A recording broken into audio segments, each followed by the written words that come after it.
Mumbai, India. रात का वक्त। मिरांश रिदम का हाथ पकड़कर उसे सीधे बेडरूम में लेकर गया और उसने झटके से रिदम का हाथ छोड़ा। रिदम ने गिरते गिरते खुद को संभाल लिया और वो हैरानी से मिरांश को देखने लगी। मिरांश उसकी तरफ बढ़ते हुए बोला, मुझे तुम्हें पनिश करना चाहिए प्रिंसेस। तुमने बिल्कुल सही कहा है, उसने तुम्हारे जैसी लड़की से सामना तो कभी किया ही नहीं है। उसे नहीं पता कि मेरी प्रिंसेस कितनी ज्यादा ओवर स्मार्ट बनने की कोशिश करती है। Right princess. रिदम सीधी खड़ी होकर बोली, इसे ओवर स्मार्ट बनना नहीं कहते, ठीक है। अगर तुम्हें लगता है कि तुम मुझे एक जगह बंद करके रखोगे और मैं रह जाऊंगी तो बहुत गलत सोचते हो। ऐसा कुछ नहीं होने वाला। मिरांश रघुवंशी। मिरांश ने एकदम से रिदम की कमर पकड़ी और उसे अपने पास खींचकर बोला, तो कैसा होगा प्रिंसेस? बताओ, मुझे जानना है। बोलते हुए वो धीरे धीरे उसके चेहरे पर झुकने लगा। रिदम ने एकदम से मिरांश के सीने पर हाथ रखा और उसकी आंखों में देखकर बोली, ऐसे पागलों की तरह हरकतें करना बंद कर दो, you are looking like a mental. Miransh तिरछा मुस्कुरा कर बोला, then I am mental princess, तुम मुझे वही समझ लो, पागल। बोलकर उसने एकदम से रिदम को बेड पर पुश किया और फिर बैग की तरफ बढ़ने लगा। रिदम ने हैरानी से कुछ पल मिरांश को देखा और फिर वो पीछे खिसकने लगी। तभी मिरांश ने झुककर उसके पैर को पकड़कर उसे सीधे बेड पर लेटाया और खुद उसके ऊपर आ गया। रिदम पीछे खिसकते हुए बोली, देखो, जहां हो वहीं रुक जाओ। अगर तुमने मेरे साथ कुछ भी करने के बारे में सोचा ना तो आई स्वेयर। मिरांश बीच में बोला, you can't do anything princess. कुछ नहीं कर सकती तुम, and this is punishment time. बोलते हुए उसने रिदम के उस हाथ को जानबूझकर प्रेस किया जिस हाथ पर उसे चोट आई थी। रिदम के मुंह से हल्की सी चीख निकल गई। उसने कसकर अपनी आंखें बंद कर ली। मिरांश चुपकर उसके कान में बोला, बहुत गुस्सा आ रहा है प्रिंसेस। गुस्सा निकलेगा मेरा, और अब निकलेगा। बोलकर उसने एकदम से रिदम को घुमाया और उसकी कलाई को उसकी पीठ से लगा दिया। रिदम पेट के बल बेड पर लेटी हुई थी और उसने अपनी आंखें कसकर बंद की हुई थी। उसके हाथ में बहुत तेज दर्द हो रहा था, पर मिरांश का गुस्सा इस वक्त कुछ नहीं देखना चाहता था। मिरांश ने रिदम का हाथ मोड़ा और उसके कान में बोला, से सॉरी। ये सुनते ही रिदम ने झट से अपनी आंखें खोली और उसने तिरछी नजरों से मिरांश को देखा। तभी मिरांश चिल्लाकर बोला, आई सेड से सॉरी। रिदम झट से बोली, सॉरी प्लीज लीव मी। उसके हाथ पर पकड़ मजबूत करते हुए मिरांश बोला, ना, इतनी जल्दी नहीं princess. I want your statement. Repeat after me की जो मैंने आज किया वो दोबारा नहीं होगा। रिदम कुछ पल शांत रही और फिर धीमी सी आवाज में बोली, जो मैंने आज किया वो दोबारा नहीं होगा। मिरांश प्लीज लीव मी। मिरांश ने एकदम से फिर से उसका हाथ और बुरी तरह मोड़ा और उसके कान में बोला, क्या मेरे स्टेटमेंट में ऐसा था princess? Miransh please leave me. मैंने बोला ऐसा कुछ? रिदम चिल्लाते हुए बोली, नहीं बोला, बट मैं बोल रही हूँ। प्लीज हाथ छोड़ो, दर्द हो रहा है। बोलते हुए उसकी आंखों से आंसू बहने लगे थे। वहीं रिदम के सिसकने की आवाज सुनते ही मानो मिरांश एकदम से होश में आया। उसने रिदम का हाथ छोड़ा और फिर उसे अपनी तरफ घुमा कर बोला, चुप, बिल्कुल चुप। रिदम ने अपनी आंखें खोलकर मिरांश की तरफ देखा और धीरे से बोली, पागल हो तुम, क्या किए जा रहे हो? You are hurting me very badly. Miransh ने रिदम के चेहरे की तरफ देखा और फिर पीछे हटकर उसने एकदम से रिदम को उठाकर बैठाया और उसकी आंखों में देखकर बोला, और तुमने जो किया उससे मुझे हर्ट हुआ प्रिंसेस। तुमने भागने की कोशिश की। You know what, I am feeling like कि अगर मैं तुम्हें छोड़ दूं तो तुम उड़ जाओगी। तुम भाग जाओगी तो मैं क्या करूं? तुम्हें बंद कर रखूं? रिदम धीरे से बोली, वॉट डू यू मीन? मिरांश उसकी आंखों में देखते हुए बोला, वही जो तुमने सुना और जो तुम्हें समझ में आया। वेल, आई थिंक सबसे पहले तुम्हें ट्रीटमेंट की जरूरत है। इतना बोलकर मिरांश बेड से उठाया और फिर वो सीधे सामने एक टेबल की तरफ चला गया। थोड़ी देर बाद मिरांश फर्स्ट एड बॉक्स लेकर आया और रिदम के पास बैठकर उसने फर्स्ट एड बॉक्स खोला। तभी रिदम उससे बोली, कोई जरूरत नहीं है ये ड्रामा। वो बोल ही रही थी कि तभी मिरांश ने उसे घूर कर देखा। रिदम बिल्कुल चुप हो गई और वो दूसरी तरफ देखने लगी। मिरांश ने अगले ही पल उसके गाल पर हाथ रखकर उसका चेहरा अपनी तरफ घुमाया और वो उसके फोरहेड पर एंटीसेप्टिक क्रीम लगाने लगा। रिदम ने एकदम से अपनी आंखें बंद कर ली और वो गहरी सांस लेने लगी। मिरांश ने रिदम के फोरहेड के पास किस किया और धीरे से बोला, मुझे तुम्हारे ऊपर चोटें नहीं पसंद प्रिंसेस, इसलिए नहीं लेकर आया मैं तुम्हें यहाँ, पर तुम खुद को इस कदर चोट पहुंचाती फिरूंगी तो। बोलकर वो पीछे हटा। फिर धीरे धीरे उसके हाथों पर एंटीसेप्टिक क्रीम लगाने लगा। थोड़ी देर बाद मिरांश ने रिदम का पैर अपने लैप पर रखा। उसके पैर को बैंडेज की जरूरत थी। मिरांश ने जैसे ही रिदम के पैर को कॉटन से साफ करना शुरू किया, रिदम झट से बोली, क्या कर रहे हो? दर्द हो रहा है। मिरांश एक नज़र उसकी तरफ देखकर बोला, अगर बचना था दर्द से तो हरकतें क्यों की? बोलकर उसने एक बार कॉटन जानबूझकर रिदम के पैर पर प्रेस किया, जिस वजह से रिदम की हल्की सी चीख निकली। फिर वो दूसरी तरफ देखने लगी। उसके बाद मिरांश बेहद आराम से और धीरे धीरे उसके पैर पर बैंडेज करने लगा। थोड़ी देर बाद रिदम ने मिरांश की तरफ देखा, जो उसके पैर की तरफ देखकर कुछ सोच रहा था। वो वहां की शांति तोड़कर बोली, सुनो। मिरांश बिना उसकी तरफ देखे बोला, मेरे दो कान है प्रिंसेस, जो हमेशा खुले रहते हैं। पर्दे कान के अंदर होते हैं और वो लेयर होती है। इसका मतलब ये नहीं कि मैंने सच में कान के ऊपर पर्दे लगा के रखे हैं। रिदम आई रोल करते हुए बोली, सीधा जवाब भी दे सकते हो तुम। मिरांश उसकी तरफ देखकर बोला, जो सीधा जवाब दे दे वो मिरांश रघुवंशी हो ही नहीं सकता। I am unpredictable person. If you want कि तुम्हें मेरी तरफ से सीधा जवाब मिले तो फिर पूरी जिंदगी निकल जाएगी प्रिंसेस, पर ऐसा नहीं होगा। बोलकर वो बेड से खड़ा हो गया और फिर उसने फर्स्ट एड किट अपनी जगह पर रखी और चुपचाप वॉशरूम की तरफ बढ़ गया। रिदम अचानक से बोली, मेरी बात तो सुनो। बोलकर वो बेड से उठने वाली थी कि तभी मिरांश चिल्लाकर बोला, अगर तुम्हारे पैर जमीन को टच भी कर गए तो प्रिंसेस, ग्राउंड फ्लोर पर एक रूम में जहां पर लाइट नहीं आई, बिजली का बिल नहीं भरा मैंने। ये सुनते ही रिदम के पैर जमीन को टच करने से पहले हवा में रुक गए और वो हैरानी से उसकी तरफ देखने लगी, जो उसकी तरफ पीठ किए खड़ा था। रिदम ने जल्दी से अपने पैर ऊपर कर लिए। वही मिरांश बिना उसकी तरफ मुड़े तुरंत वॉशरूम के अंदर चला गया। उसने जोर से गेट बंद किया। रिदम धीरे से बोली, मुझे सच में लगता है कि मैं किसी पागल के साथ फंस गई हूँ। कहीं ये कुछ और तो नहीं करने वाला मेरे साथ। पनिशमेंट की बात बोली थी उसने। मेरे आंसू देखकर रुक तो गया, पर नहीं, अगर उसने कुछ किया तो मैं उससे पहले सो जाऊंगी। बोलकर वो जल्दी से ब्लैंकेट के अंदर जाकर छुप गई और उसने कसकर अपनी आंखें बंद कर ली। थोड़ी देर बाद मिरांश वॉशरूम से बाहर आया और रिदम को ऐसे दिखते ही उसके फेस पर एक इविल स्माइल आ गई। रिदम को लगता था कि मिरांश उसे जानता नहीं है, पर वो ये नहीं जानती कि मिरांश उसकी रग रग से वाकिफ था। मिरांश गुनगुनाते हुए बोला, तेरी आंखों में बरसात होगी, जाने वो कितनी हंसी रात होगी।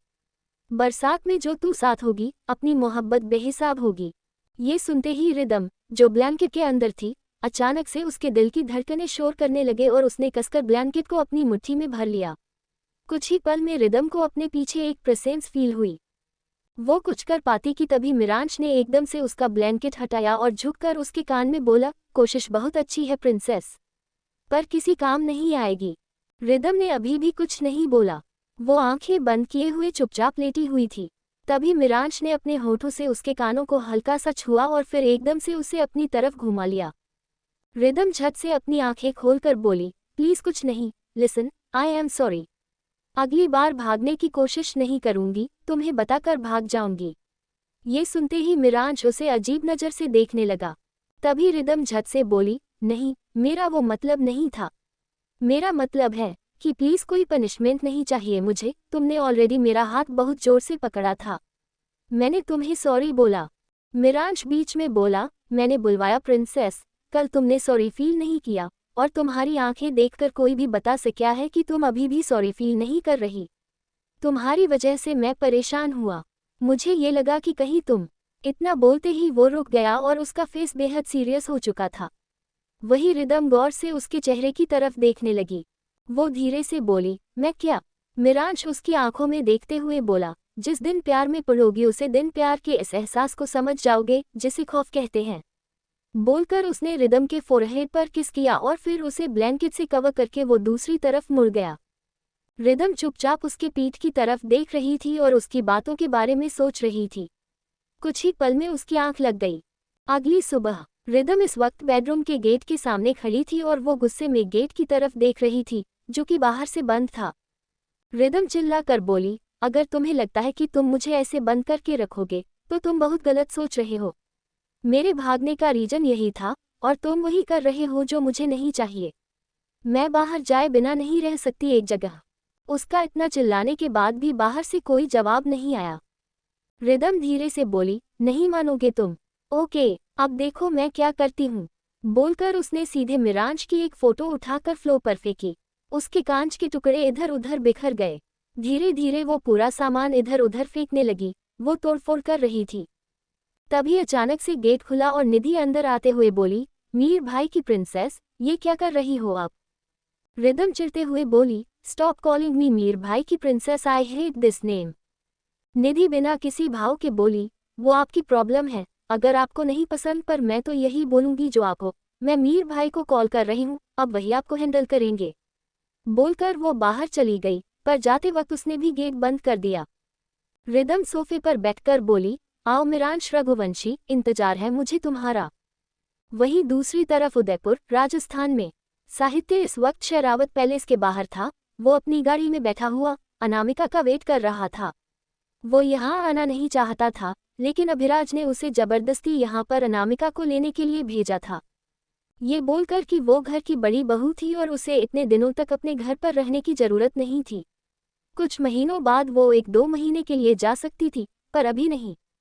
साहित्य खुद से बोला, एक तो ये लड़की, इसे मैंने 10 मिनट पहले बोला था कि रेडी रहना, लेकिन अभी तक नहीं आई।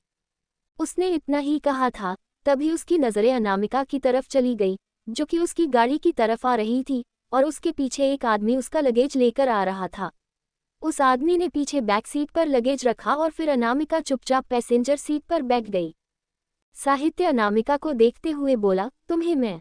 अनामिका बीच में बोली, अब तुम बोलना बंद करो, ठीक है, ऑलरेडी सुनकर आ रही हूं मैं, और अगर सुनाया तो आई स्वेर, पता नहीं मेरे साथ क्या होगा। साहित्य धीरे से बोला, अजीब पागल है। ये सुनते ही अनामिका उसे घूरने लगी। वही साहित्य ने उसे बिना देखे गाड़ी स्टार्ट कर दी। रात का वक्त, रिदम अभी भी सोफे पर बैठी हुई मिरांश का वेट कर रही थी, जो अभी तक नहीं आया था। वो खुद से बोली, अगर आज ये नहीं आया ना तो पक्का मैं कुछ ना कुछ जरूर। वो बोल रही थी कि तभी एकदम से गेट खुला। रिदम की नज़र मिरांश की तरफ चली गई, जो कि गुस्से में अंदर आ रहा था। रिदम एकदम से खड़ी होकर बोली, फाइनली तुम आ गए, पूरा दिन निकलने के बाद तुम रात को आ रहे हो, ये परवाह है तुम्हें मेरी? मिरांश चारों तरफ देखते हुए बोला, यू नो वॉट प्रिंसेस, मुझे ओसीडी है, ओवर क्लीनिंग डिसऑर्डर, पता है ना कि ऐसी सिचुएशन में क्या होता है। उसकी बात सुनते ही रिदम ने अपनी नज़र चारों तरफ घुमाई। इस वक्त जिस तरीके से कमरा बिखरा हुआ था, किसी भी ओसीडी वाले इंसान को बहुत प्रॉब्लम होने वाली थी, और वही चीज़ मिरांश के साथ भी हो रही थी। वो वहां पर खड़ा भी नहीं हो पा रहा था। रिदम अचानक से बोली, तो मुझे क्या पता कि तुम्हें ओसीडी है या क्या है, और अगर तुम्हें है तो वो तुम्हारी प्रॉब्लम है ना। तुमने मुझे रूम में लॉक क्यों किया? तुमने तो किया, साथ में तुम्हारी वो बहन जो मुझे हमेशा मीर भाई की प्रिंसेस बोलती रहती है, उसने भी मुझे लॉक कर दिया। जानवर हूँ क्या जिसे लॉक करके रखा जाए? मिरांश एकदम से उसकी तरफ बढ़ते हुए बोला, जानवर नहीं हो, लेकिन एक प्रिंसेस हो, और प्रिंसेस को रखना पड़ता है संभाल कर, वरना क्या पता प्रिंसेस की नीयत बिगड़ जाए या फिर लोगों की नीयत प्रिंसेस को देखकर बिगड़ जाए। कुछ भी हो सकता है, राइट प्रिंसेस? बोलते हुए मिरांश एकदम रिदम के सामने आकर रुका। इस वक्त वो उसके बेहद करीब था और उसके चेहरे पर पूरी तरीके से झुका हुआ था। रिदम कुछ पल रुककर बोली, प्रिंसेस मुझे तुम मानते हो? मैंने नहीं बोला कि मैं कहीं की प्रिंसेस हूँ, ओके? और तुम मुझे ऐसे ट्रीट नहीं कर सकते। मैं एक कमरे में बंद होकर नहीं रहूंगी। सुना तुमने? अपनी मेंटल जैसी हरकतें बंद कर दो, तुम्हारे लिए अच्छा होगा। बोलकर वो गेट की तरफ बढ़ने लगी। तभी अचानक से मिरांश ने उसका हाथ पकड़कर उसे पीछे खींचा, जिस वजह से रिदम सीधे मिरांश के सीने से टकरा गई। मिरांश झुककर उसके कान में बोला, बहुत नाजुक हो तुम प्रिंसेस, यूं ही आगे बढ़ती चली जा रही हो। अपनी नज़र तो घुमा कर देख लो, एक कांच का टुकड़ा अगर तुम्हें छू गया ना तो बर्दाश्त नहीं कर पाओगी तुम। ये सुनते ही रिदम की नज़र अपने सामने कांच के टुकड़ों पर चली गई। ये देखते ही उसने एक गहरी सांस ली और धीरे से बोली, छोड़ो मुझे। तभी मिरांश ने उसके कंधों पर अपनी पकड़ मजबूत की और हस्की वॉइस में बोला, गलत order, clean this room right now. बोलकर उसने एकदम से रिदम को छोड़ा और फिर सोफे पर बैठ गया। रिदम ने एकदम से मुड़कर मिरांश की तरफ देखा, जो कि इस वक्त अपना एक पैर दूसरे पैर पर चढ़ाए आराम से बैठा हुआ उसकी तरफ देख रहा था। रिदम कुछ पल रुककर बोली, व्हाट डिड यू से? मिरांश बिना किसी भाव के बोला, वही जो तुमने सुना प्रिंसेस। मुझे मेरा कमरा, हमारा कमरा साफ सुथरा चाहिए। अगर मुझे ओसीडी है तो तुम्हें एडजस्ट करना पड़ेगा। तुम्हें क्लीनिंग की आदत डालनी पड़ेगी। रिदम कुछ पल रुककर बोली, नहीं करूंगी मैं, क्यों करूं? मैं तुम्हारे लिए कुछ हूं। कौन? मिरांश बीच में बोला, योर हस्बैंड और यू आर माई वाइफ। उससे भी बड़ी बात, जो गलती करता है वही सुधारता है। तुमने मेरे कमरे, हमारे कमरे, राइट, हमारे कमरे को अपना जैसा बनाने की कोशिश की जो नहीं हो सकता। यहाँ पर मैं भी हूँ और मुझे एक भी चीज़ इधर से उधर नहीं चाहिए। क्लीन दिस राइट नाउ, बिना किसी बहस के, वरना पूरी रात तुम यहीं पर खड़ी रहोगी और मैं तुम्हें यहाँ से हिलने भी नहीं दूंगा प्रिंसेस। मिरांश की आखिरी लाइन सुनते ही रिदम की नज़र अपने पैर की तरफ चली गई जिस पर बैंडेज लगा हुआ था। मिरांश ने जैसे ही रिदम की नज़रों को फॉलो किया, उसके फेस पर एक इविल स्माइल आ गई। वो जानता था, रिदम को अच्छे से पहचानता है कि दर्द बर्दाश्त करना उसकी आदत नहीं है। वो एक रॉयल प्रिंसेस थी, सिसोदिया खानदान की इकलौती बेटी थी, शिवम की बहन। दर्द झेलते से लेकर के खुद से खाना बनाना, सफाई करना, ये सारी चीज़ें उसके बस में नहीं थी। उसने कभी किया नहीं था और आज मिरांश उसे सफाई करने के लिए बोल रहा था। मिरांश चुटकी बजाकर बोला, कहाँ खो गई प्रिंसेस? कुछ बोला मैंने, मुझे कोई प्रॉब्लम नहीं है, मैं निधि को बोलकर अपने लिए खाना मंगा लेता हूँ और तुम यहाँ पर मेरे सामने खड़ी रहो, मुझे तुम्हें देखने में कोई प्रॉब्लम नहीं है। Actually I like it. बोलते हुए उसकी नज़रें रिदम के चेहरे से होते हुए उसकी पूरी बॉडी पर घूम गई और फिर वो वापस उसके चेहरे की तरफ देखने लगा। रिदम धीरे से बोली, आई हेट यू। बोलकर उसने गहरी सांस ली और फिर घुटनों के बल बैठकर उसने सारे कांच के टुकड़े उठाने शुरू कर दिए। मिरांश ने अपने सिगरेट निकाली और सिगरेट जलाकर उसने लाइटर नीचे फेंका और सिगरेट का कश लेने लगा। वही लाइटर सीधे रिदम के हाथ के पास आकर गिरा। उसने कुछ पल लाइटर की तरफ देखा और अगली पर वो लाइटर उठाकर सीधे बाहर फेंक दिया। मिरांश धीरे से बोला, प्रिंसेस इज रियली एंग्री। ये सुनते ही रिदम ने कसकर अपने हाथों की मुट्ठी बना ली। वो चुपचाप सफाई में लग गई। जितने गुस्से में उसने तोड़फोड़ मचाई थी, अब सफाई करते हुए उसकी हालत इतनी ज्यादा खराब हो रही थी कि उसे पूरा कमरा साफ करते करते 1 घंटा लग गया। आखिर में रिदम ने सारे टूटे हुए कांच के टुकड़े और भी सारी टूटी हुई चीजें डस्टबिन में डाली और फिर बाहर आकर बोली, खुश, दे दी तुमने मुझे पनिशमेंट। मिरांश कुछ पल रुक कर बोला, यू नो वॉट प्रिंसेस, मुझे यही पसंद आता है तुम्हारे अंदर। तुम समझ जाती हो कि सामने वाला इंसान आखिरकार क्या है। बहुत जल्दी समझ में आ गया तुम्हें that I am punishing you, पर गलती तुम्हारी थी प्रिंसेस, और हर गलती की सजा होती है। रिदम उसे घूरते हुए बोली, तो तुम्हारी गलती की सजा कौन देगा तुम्हें? मिरांश बिना एक पल गवाए बोला, तुम हो ना। अगर मैं तुम्हें सजा दूंगा तो तुम भी मुझे सजा दो, सिंपल। बोलते हुए वो खड़ा हुआ और रिदम की तरफ बढ़ने लगा। उसे अपनी तरफ बढ़ता देखना चाहते हुए भी रिदम अपने कदम पीछे लेने लगी थी। कुछ ही पल में रिदम दीवार से लग गई थी। उसने एक बार दीवार की तरफ देखा और फिर मिरांश की तरफ देखा, जो इस वक्त उसके बेहद करीब आ चुका था। मिरांश झुककर रिदम की आंखों में देखते हुए बोला, रिमेंबर, जब तुम मुझसे मिलने के लिए बैक स्टेज पर आई थी तब तुम कितनी खुश थी। I want to see that smile. पता नहीं क्यों पर मुस्कुराहट देखने का मन कर रहा है तुम्हारी। रिदम धीरे से बोली, उस वक्त मैं सिर्फ और सिर्फ उससे मिलने आई थी जिसकी आवाज के पीछे मैं पागल थी। पर तुम तो कोई और हो, तुम्हारे चेहरे से नहीं पहचान पाई तुम्हें, लेकिन जब तुम्हें रघुवंशी पैलेस में साहित्य के भाई की जगह देखा तो समझ में आ गया, तुम तो वही हो। बोलकर उसने मिरांश को हल्का सा पुश किया और फिर वहां से चली गई।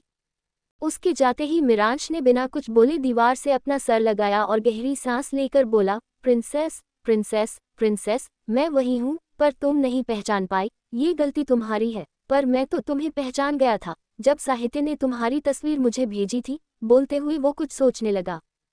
फ्लैशबैक। रिदम जब मिरांश से कॉन्सर्ट में मिली थी उससे पहले ही मिरांश ने रिदम की एक तस्वीर देखी थी जो कि साहित्य ने उसे भेजी थी, ये बताने के लिए कि वही रिदम सिसोदिया है जिसे वो बचपन में जानते थे और उसके होने वाली वाइफ थी। इतने सालों में चेहरे बदल चुके थे, कोई भी अगर यूं ही एक दूसरे को देखा तो नहीं पहचान सकता था, और इतने सालों में वो पहली बार था जब मिरांश ने रिदम की तस्वीर देखी थी और वहीं से कहानी का हर किस्सा बदला था। मिरांश इस वक्त स्विमिंग पूल के पास बैठा हुआ था। उसके दोनों पैर पानी के अंदर थे और वो अपने फ़ोन की स्क्रीन की तरफ देख रहा था जिस पर रिदम की फ़ोटो थी। उस फोटो में रिदम ने नॉर्मल कपड़े पहने हुए थे और वो सोफे पर बैठी हुई चश्मा लगाए एक बुक पढ़ रही थी। मिरांश धीरे से बोला, प्रिंसेस, इस दिस यू छोटी थी तो कितनी अलग थी, नक्सली सी, एंड नाउ तुम बिल्कुल अलग दिखती हो। आई फील कि तुम हमेशा से प्रिंसेस जैसी थी, अभी भी प्रिंसेस लगती हो। बोलते हुए उसकी आंखों में एक अलग ही एहसास था। मिरांश धीरे से बोला, प्रिंसेस तुम मुझे पहचान पाओगी क्या? अगर तुम मुझे देखोगी नहीं, अगर तुम मुझे पहचानोगी भी तो तुम मुझसे कुछ बोलोगे नहीं। Cause you hate me right, तुम्हें वायलेंस नहीं पसंद है, बट आई लव वायलेंस, और उससे भी बड़ी बात। अभी मिरांश बोल ही रहा था कि उसका फोन एकदम से बजा। उसकी स्क्रीन पर साहित्य का नाम फ्लैश हो रहा था। मिरांश ने बिना कुछ बोले कॉल पिक की और दूसरी तरफ से साहित्य बोला, रिदम की फोटो देखी तुमने? मिरांश कुछ पल रुक कर बोला, देखी और कुछ। साहित्य गहरी सांस लेकर बोला, मेरी वुड बी वाइफ है वो, तुम्हारी भाभी। ये सुनते ही मिरांश ने अपने हाथों की मुट्ठी बना ली। उसने फोन पर अपनी पकड़ मजबूत कर दी थी। साहित्य फिर से बोला, मैंने ये फोटो इसीलिए भेजी है ताकि जब तुम यहाँ पर आओ उदयपुर तो तुम्हें कोई कंफ्यूजन ना हो। मिरांश धीरे से बोला, मैं कंफ्यूज नहीं होता साहित्य उर्फ big brother, I know everything by. बोलकर उसने कॉल कट कर दिया। मिरांश ने वापस रिदम की फोटो की तरफ देखा और फिर चांद की तरफ देखकर बोला, व्हाट आर डेस्टिनी, जो मेरी प्रिंसेस है वो मेरे भाई की वाइफ बनेगी। ऐसे थोड़े होते हैं Z, this is wrong right, मैं मेरे प्रिंसेस को किसी और का क्यों होने दूं? बोलते हुए उसने एक बार फिर से रिदम की फोटो की तरफ देखा और धीरे से बोला, exactly, you are mine princess. You know what big brother, तुम्हें आज तक बहुत कुछ मिला है, हर चीज तुमने ली है ना? उद्धरण चिन्ह। बट प्रिंसेस तो मेरी है, इसे तो मैं लेकर रहूंगा, अपना बनाकर रहूंगा। वो क्या है ना कि मैं बहुत जिद्दी हूँ, तो बिग ब्रदर कुछ खोने वाले हो तुम। बोलते हुए उसके फेस पर एक इविल स्माइल आ गई।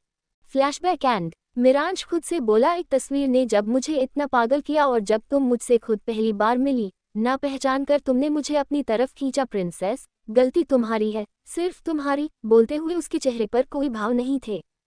वहीं रिदम सीधे नीचे किचन में गई और वो कुछ ढूंढने लगी। तभी निधि उसके पास आकर बोली, मीर भाई की प्रिंसेस आप। रिदम बीच में चिल्लाकर बोली, स्टॉप कॉलिंग मी मीर भाई की प्रिंसेस, नाम है मेरा, मेरी पहचान सिर्फ तुम्हारे मीर भाई की प्रिंसेस नहीं है। निधि धीरे से बोली, सॉरी, ऐसे चिल्लाने की जरूरत नहीं थी। रिदम फिर से चिल्लाकर बोली, तो क्या करना चाहिए था मुझे? तुम मुझे इरिटेट कर रही हो, जाओ यहाँ से। ये सुनते ही निधि ने कुछ पल भी रिदम को देखा और फिर वो जाने के लिए मुड़ गई। किचन से बाहर पहुंचते ही निधि एकदम से मिरांश से टकरा गई। मिरांश निधि के चेहरे की तरफ देखकर बोला, 12 क्यों बजे है तुम्हारी शक्ल पर, व्हाट हैपन? निधि झट से बोली, आपकी प्रिंसेस ने मुझे डांटा, वो काफी गुस्से में है। मिरांश ने कुछ पल निधि की आंखों को देखा और फिर वो सीधे किचन की तरफ बढ़ गया। किचन में पहुंचते ही उसकी नजरें की तरफ चली गई, जो कुछ ढूंढने में लगी हुई थी। मिरांश तेज आवाज में बोला, निधि ब्रेड और मटर निकाल कर दो इसे। ये सुनते ही रिदम एकदम से रुक गई और उसने मुड़कर मिरांश की तरफ देखा। निधि ने जल्दी से ब्रेड और बटर निकालकर स्लैब पर रख दिया। रिदम ने एक बार निधि को देखा और धीरे से बोली, सॉरी पर मैं अभी भी गुस्से में हूँ और स्टॉप कॉलिंग में मीर भाई की प्रिंसेस। बोलकर उसने एक नज़र मिरांश को देखा और फिर ब्रेड और मटर एक प्लेट में रखकर वहां से चली गई। निधि धीरे से बोली, मीर भाई बहुत गुस्से में है वो। मिरांश आई रोल करते हुए बोला, रॉयल प्रिंसेस है, अगर गुस्सा नहीं रखेगी तो क्या ही रखेगी। उसका गुस्सा शांत हो जाएगा। और एक बात, अगली बार ऐसा कुछ मत करना कि वो चिल्लाए तुम पर। यू नो निधि, मैं मेरी प्रिंसेस को किसी की वजह से ब्लेम नहीं कर सकता, फिर चाहे वो गलती क्यों ना, मैं तब भी उसे गलत नहीं ठहराऊंगा। She is my, so be careful. Nidhi हल्का सा मुस्कुरा कर बोली, ओके मीर भाई, मैं समझ गई। मिरांश वहां से निकालकर हॉल में पहुंचा कि तभी उसका फोन बजा। उसने जल्दी से कॉल पिक किया। दूसरी तरफ से साहित्य ने बोला, मिरांश मुझे वो डिजाइनर मिल गया है जिसकी वजह से ये सब कुछ हुआ। ये सुनते ही मिरांश के फेस पर एक तिरछी मुस्कान आ गई। क्या है मिरांश के दिमाग में? क्या सच में डिजाइनर साहित्य के हाथ लग चुका था? जानने के लिए सुनते रहिए।